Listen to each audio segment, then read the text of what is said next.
Assalamualaikum warahmatullahi wabarakatuh. Selamat pagi. Mohon izin Bapak Abdurrahman.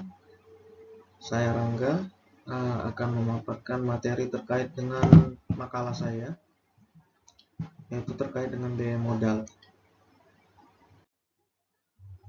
Konsep dasarnya, apa sih yang dimaksud dengan biaya modal? Jadi biaya modal itu adalah biaya yang dikeluarkan oleh perusahaan atas suatu proyek investasi. Kemudian yang kedua, biaya modal itu bersumber dari dua macam ya.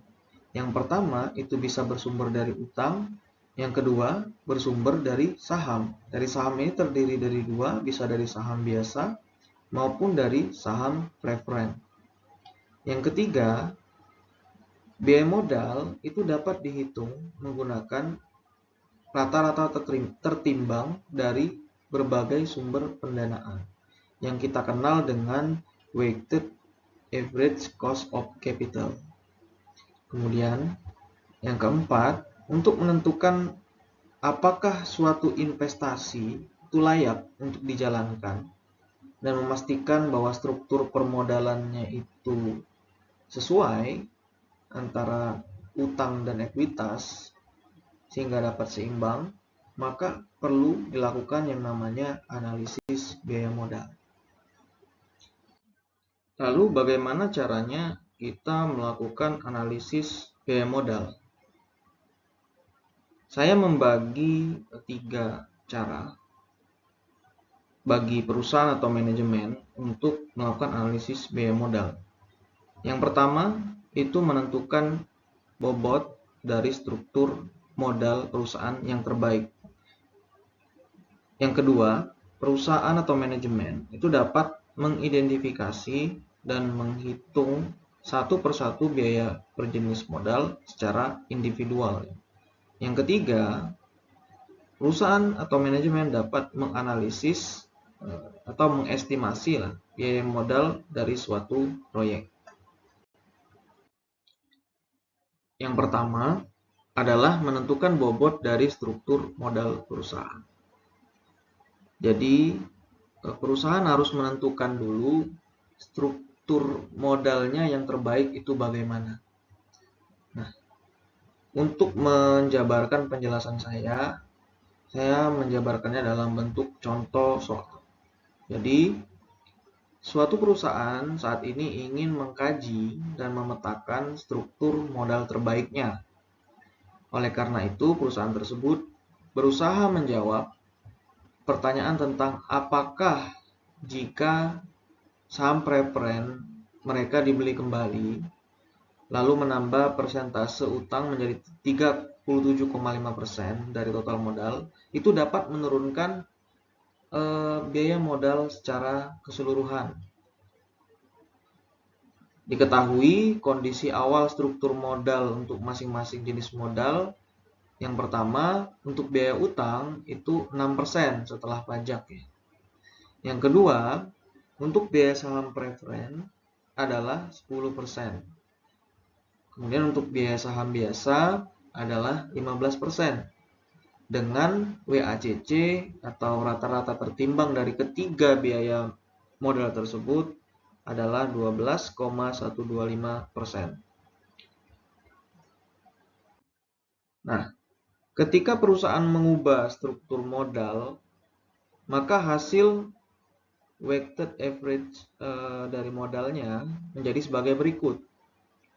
Tadi saham preferennya dibeli kembali oleh perusahaan, artinya tidak ada lagi saham preferen yang dipegang oleh investor, jadi 0%. Kemudian di soal tadi dikatakan bahwa utang itu ditingkatkan menjadi 37,5%, sehingga biaya modal rata-ratanya menjadi 11,625%. Ini didapatkan dari bobot dikali dengan biaya untuk tiap-tiap struktur modal. 37,5% dikali 6%, 2,25%, kemudian 62,5% dikali 15% sama dengan 9,35%. Kemudian untuk saham preference-nya adalah 0, sehingga didapat biaya modal tertimbangnya adalah 11,625%. Nah, berdasarkan contoh di atas, dapat kita simpulkan bahwa ketika perusahaan ini menghapus saham preferen dan meningkatkan utang menjadi 37,5%, biaya rata-rata tertimbangnya turun menjadi 11,625%.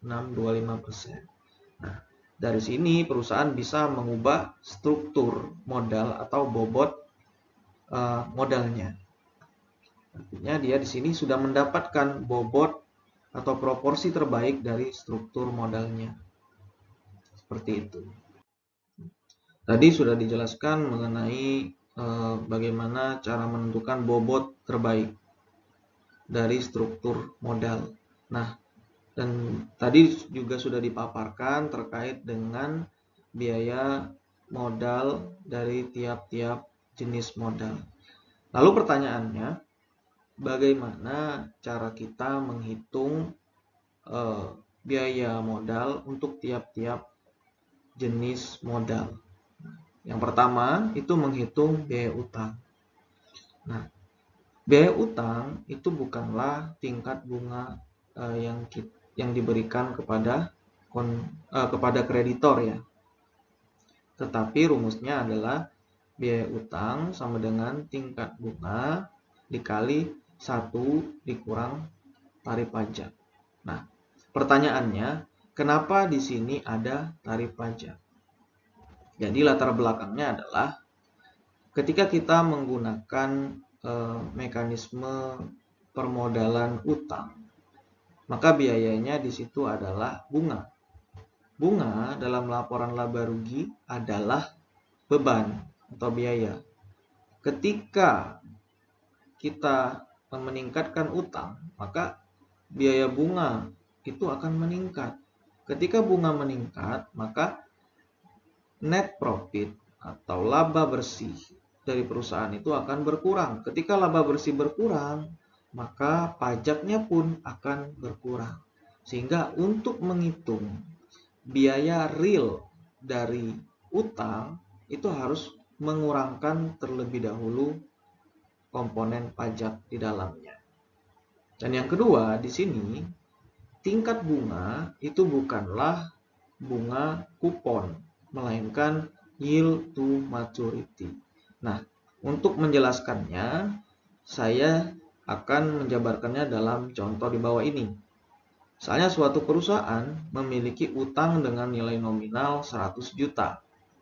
Tingkat bunga kuponnya adalah 5%, jatuh temponya 10 tahun, dan saat ini diperdagangkan sebesar 90 juta. Diketahui tarif pajak di negara tersebut adalah 30% untuk badan.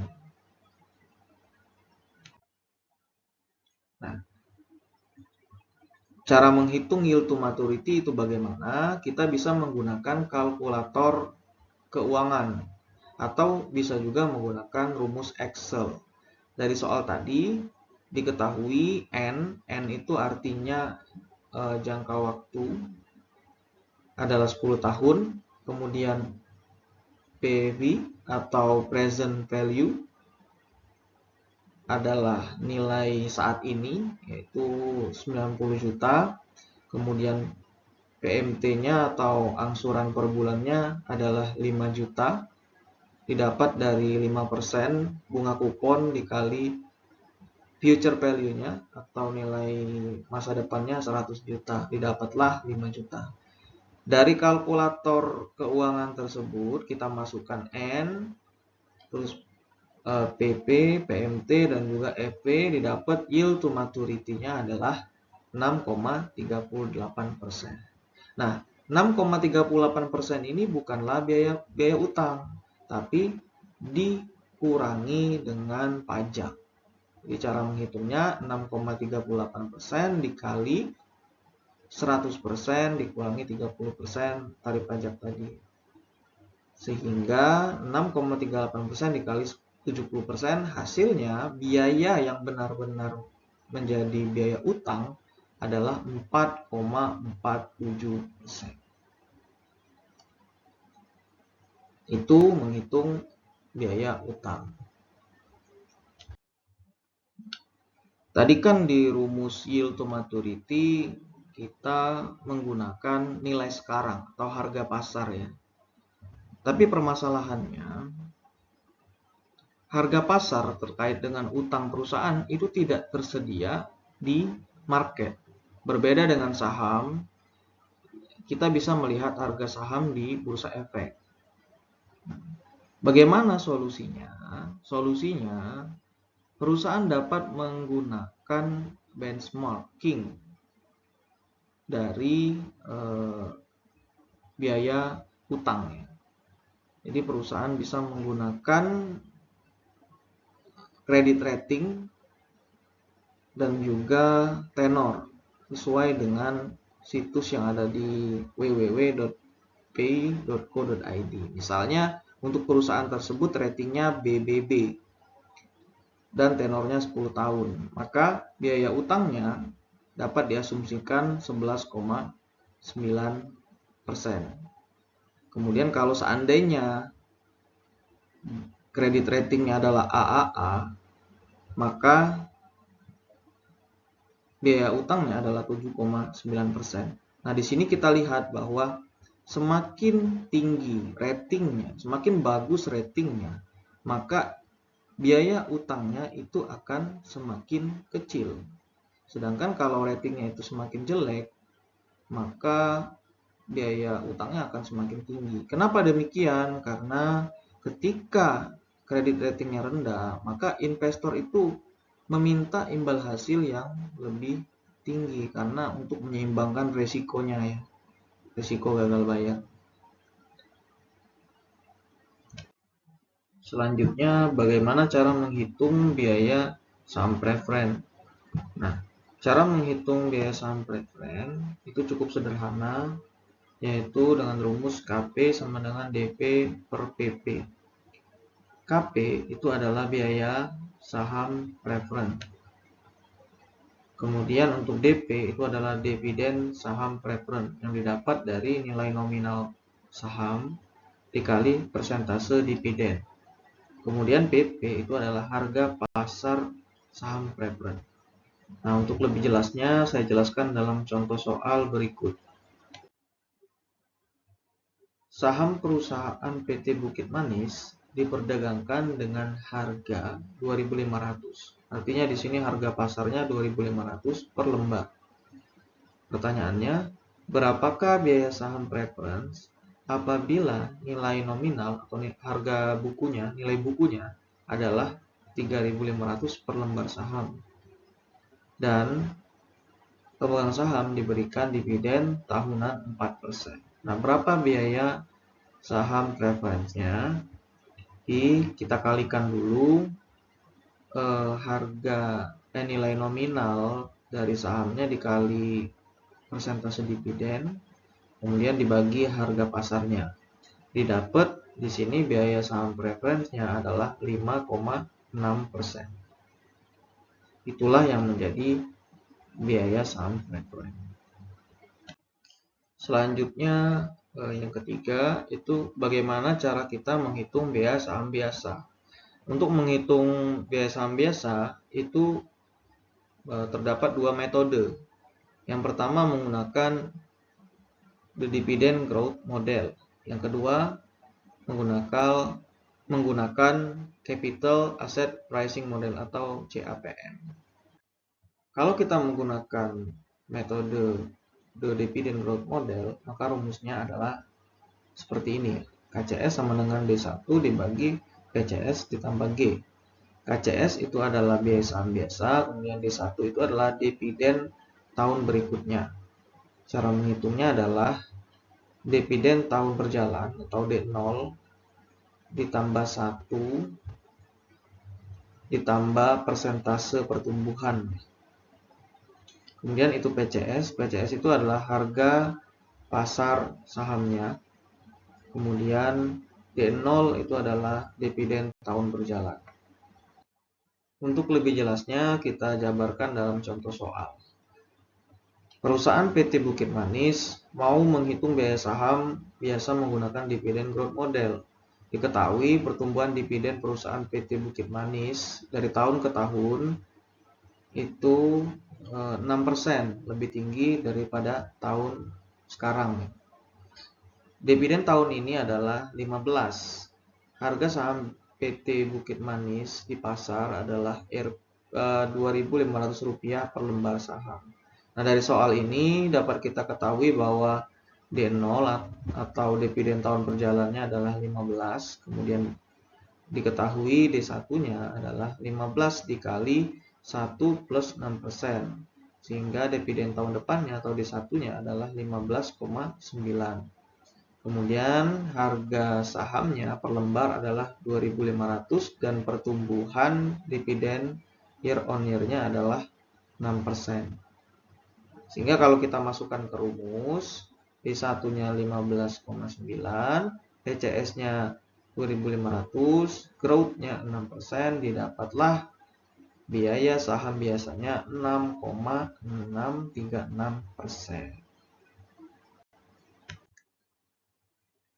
Nah, kemudian metode yang kedua yaitu menggunakan CAPM atau Capital Asset Pricing Model. Rumusnya bagaimana? Rumusnya adalah risk free ditambah beta dikali market risk premium. Risk free itu apa? Risk free itu adalah instrumen investasi yang resikonya kecil. Jadi biaya dari instrumen investasi yang risikonya kecil. Contohnya surat utang negara. Kemudian beta. Beta itu adalah slope atau pengembalian saham perusahaan dibagi pengembalian saham gabungan. Saham gabungan itu contohnya IHSG, indeks harga saham gabungan.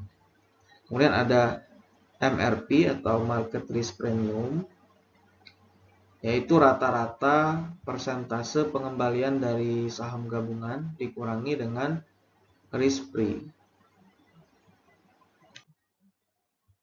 Untuk lebih jelasnya saya jabarkan dalam contoh soal. Hitunglah biaya saham biasa jika diketahui bunga surat utang negara adalah 6% per tahun. Pengembalian saham biasa dari PT Bukit Manis itu 12% per tahun. Kemudian pengembalian IHSG per tahun 8%. Diketahui dari soal ini risk free-nya adalah 6%. Kemudian betanya adalah 12% dibagi 8% sehingga 1,5. Kemudian di sini MRP-nya adalah 2%, didapat dari 8% dikurang 6%. Kemudian kita masukkan ke rumus, risk free-nya 6%, betanya 1,5, MRP-nya 2%. Sehingga didapatlah biaya saham biasanya adalah 9%. Jadi cukup jauh perbedaannya cara penghitungannya. Setelah perusahaan tahu proporsi yang tepat dari struktur modalnya bagaimana, kemudian biaya untuk tiap jenis modalnya berapa, maka selanjutnya perusahaan dapat mengestimasi biaya modal dari suatu proyek tersebut. Misalnya seperti ini contohnya. PT Bukit Manis sudah menetapkan proporsi dan bobot biaya modal yang maksimal. Juga sudah mengetahui masing-masing biaya modal sehingga didapatkan informasi sebagai berikut. Nah, untuk proporsi investasi PT Bukit Manis, mereka sudah menetapkan bahwa utangnya 40%, saham preferennya 10%, saham biasanya 50%. Selanjutnya, mereka juga sudah hitung untuk tiap-tiap komponen biaya modalnya, itu utangnya 4,7%, saham preferennya 5,6%, saham biasanya 9%. Nah, berapa biaya total keseluruhan dari komponen modal-modal ini? Kita menghitungnya menggunakan WACC.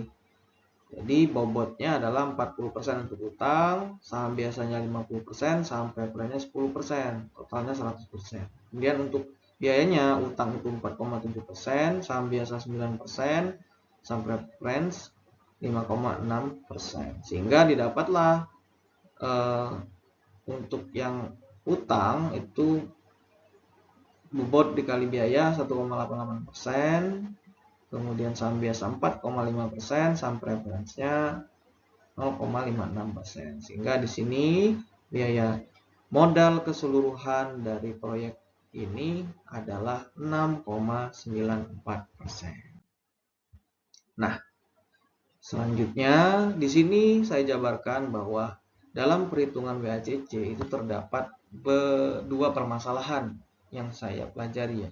Yang pertama, itu hasil perhitungan bisa saja bias. Kenapa bisa bias?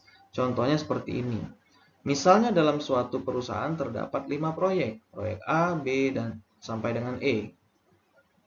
Perusahaan ingin menganalisis salah satu proyek, misalnya di sini proyek A. Ketika dihitung, pengembalian proyek A adalah 12%, sedangkan WACC gabungan adalah 10%. Nah, kalau kita melihat dari perbandingan antara pengembalian produk A terhadap WACC gabungan, maka di sini sebagai manajer kita akan melihat produk A ini menguntungkan bagi perusahaan. Padahal jika WACC-nya dihitung per proyek, maka WACC proyek A itu adalah 15%. Nah, ini justru akan merugikan perusahaan. Kalau kita hanya melihat WACC gabungan, maka secara spesifik untuk tiap-tiap proyek itu tidak bisa dilihat dengan jelas apakah proyek A ini menguntungkan atau malah merugikan. Nah, kesulitan kedua apa? Nah, kesulitan kedua itu adalah kesulitan untuk menelusuri biayanya.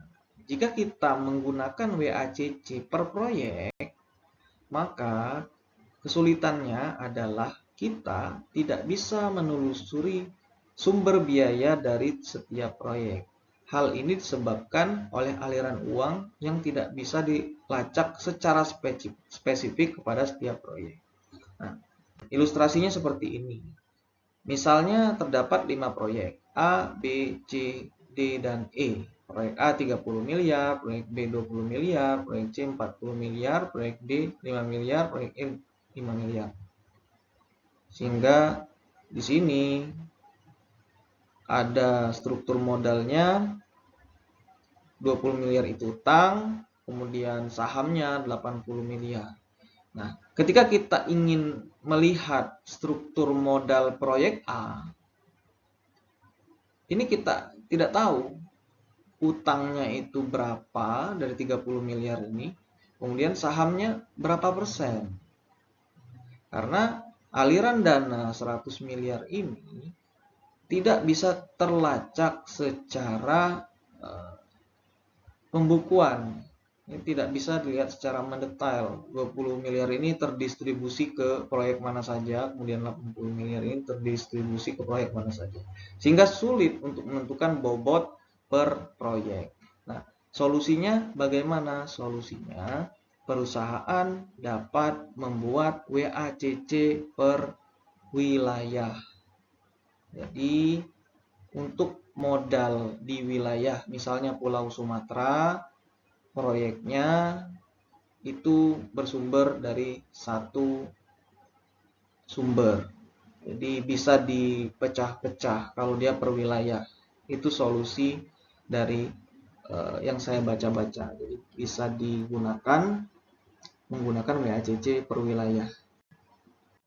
Nah, jadi dari penjabaran yang saya sudah jabarkan barusan, dari contoh-contoh soal, itu dapat saya tarik kesimpulan terdapat 7 faktor yang mempengaruhi biaya modal.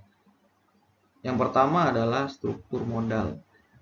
Ini berdasarkan perhitungan yang sudah kita lakukan ketika struktur modal itu berubah, seperti contoh tadi saham preference-nya dihapus, kemudian diganti dengan meningkatnya utang, maka itu akan bisa mengurangi biaya modal atau sebaliknya menambah biaya modal, tergantung biaya modal untuk tiap-tiap jenis biayanya. Nah, yang kedua itu ada tingkat risiko bisnis. Kenapa tingkat risiko bisnis ini bisa mempengaruhi biaya modal? Karena ketika suatu perusahaan itu memiliki risiko yang besar, maka investor itu meminta imbal hasil yang lebih tinggi. Imbal hasil bagi investor itu adalah biaya bagi perusahaan. Kenapa mereka meminta imbal hasil yang lebih tinggi? Karena untuk mengimbangi risikonya. Kemudian yang ketiga adalah kondisi pasar. Kondisi pasar. Nah, ketika tingkat suku bunga naik, maka biaya bunga itu akan meningkat. Sehingga hal ini akan mempengaruhi biaya modal dari sisi utang. Selain itu, ketika inflasi, ya, investor itu akan meminta imbal hasil yang lebih tinggi supaya dapat mengimbangi penurunan nilai mata uang. Seperti itu. Kita pasti kalau seandainya investasi, paling enggak imbal hasilnya itu melebihi tingkat inflasi. Kalau di bawah inflasi, maka uang kita itu secara nilai realnya akan stagnan. Maka dari itu ketika inflasi itu tinggi, maka imbal hasil yang diminta oleh investor pasti akan tinggi juga. Kemudian yang keempat, kebijakan perusahaan. Kebijakan perusahaan seperti pemberian dividen yang ditujukan untuk memberikan kepuasan kepada pemegang saham seringkali akan meningkatkan biaya modal dari saham.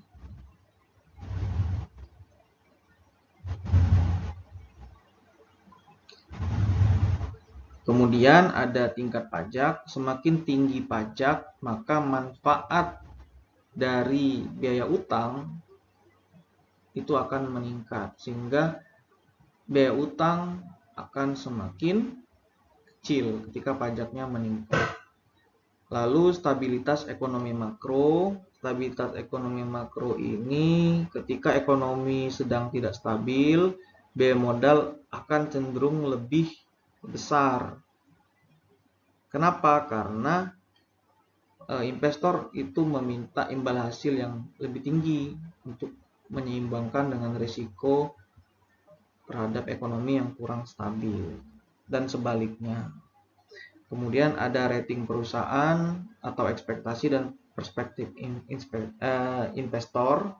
Perusahaan yang memiliki reputasi yang baik tentu saja bisa menawarkan imbal hasil yang lebih rendah kepada investor atau kreditornya.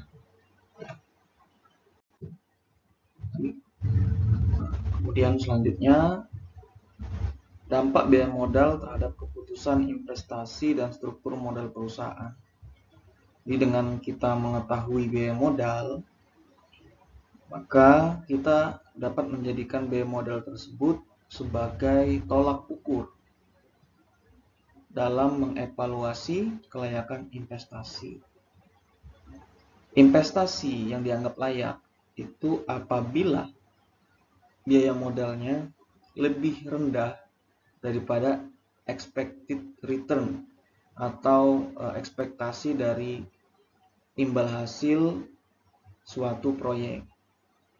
Kemudian yang kedua, kita dapat memaksimalkan nilai perusahaan.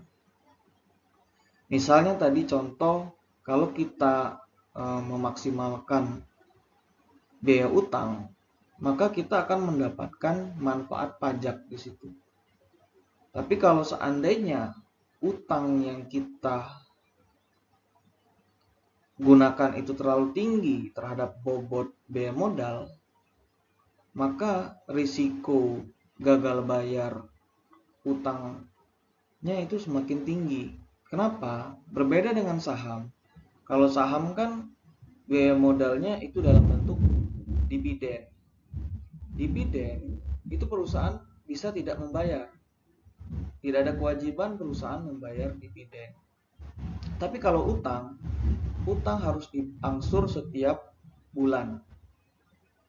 Nah, jadi keunggulan dari biaya modal utang ini, dia bisa mengurangi manfaat pajak, tapi dia tidak bisa menghindari untuk membayar biaya modal utangnya. Sedangkan kalau biaya saham, manfaatnya adalah dia tidak ada kewajiban untuk membayar dividen kepada investor.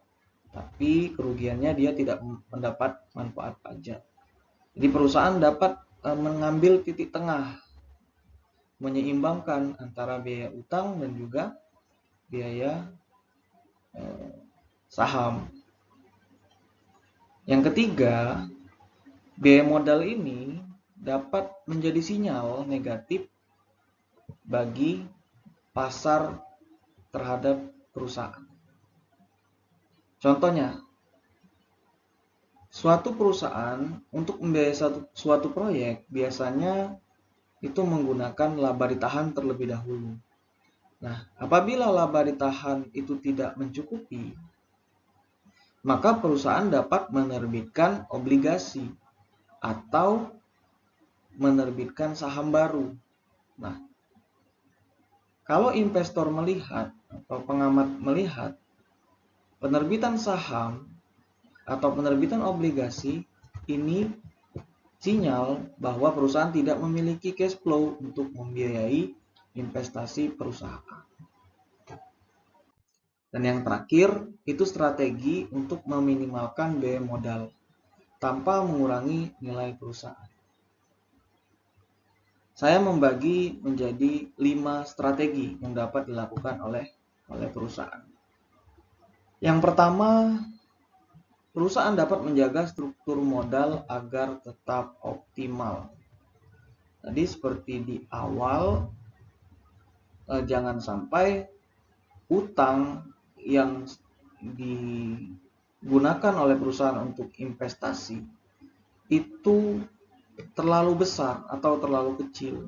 Kalau terlalu besar, maka risiko gagal bayar itu akan tinggi. Tapi kalau terlalu kecil, perusahaan tidak bisa memanfaatkan manfaat pajak. Kemudian meningkatkan kualitas kredit. Perusahaan dapat mempertahankan dan meningkatkan peringkat kredit mereka supaya apa? Supaya dapat mengurangi biaya utang. Dengan peringkat kredit yang baik, itu perusahaan dapat memberikan imbal hasil yang rendah kepada kreditor. Kemudian yang ketiga, perusahaan dapat memanfaatkan pendanaan yang murah dengan melihat momentum yang terbaik. Contohnya seperti apa? Nah, ketika tingkat suku bunga sedang rendah, perusahaan dapat memanfaatkan utang jangka panjang. Jadi dia bisa mendapatkan biaya utang yang lebih rendah dari tingkat suku bunga yang rendah. Kemudian pada saat volume perdagangan di bursa saham itu sedang tinggi, nah saat itulah perusahaan dapat menerbitkan saham. Sehingga modal yang didapatkan dari saham itu bisa lebih tinggi dibanding ketika volume pasar sedang rendah. Kemudian yang keempat, perusahaan dapat melakukan pengelolaan risiko. Jadi dalam proyek investasi tentu banyak risiko. Nah, perusahaan dapat mengasuransikan kerugian-kerugian yang ditimbulkan di masa depan yang pertama. Kemudian perusahaan juga dapat melakukan diversifikasi investasi ya, jangan hanya satu jenis usaha saja, tapi didiversifikasi ke berbagai macam jenis usaha. Sehingga kalau yang jenis usaha ini rugi, setidaknya jenis usaha yang satunya masih untung. Kemudian yang terakhir itu lakukan publikasi dan komunikasi dengan pasar. Nah, publikasi dan komunikasi kepada stakeholder itu penting supaya kita dapat menjaga kepercayaan stakeholder. Nah, perusahaan yang dipercaya tentu saja memiliki nilai tawar yang tinggi untuk memberikan imbal hasil yang lebih rendah kepada investor. Strateginya bagaimana? Ya, perusahaan dapat mempublikasikan laporan keuangan. Yang pertama harus tepat waktu. Yang kedua, jelas, akurat, dan juga kredibel, diaudit oleh auditor eksternal dengan opini wajar tanpa pengecualian. Nah, demikian materi terkait dengan biaya modal. Mudah-mudahan saya dapat memanfaatkan ilmu ini. Terima kasih kepada Bapak Abdu. Wassalamualaikum warahmatullahi wabarakatuh.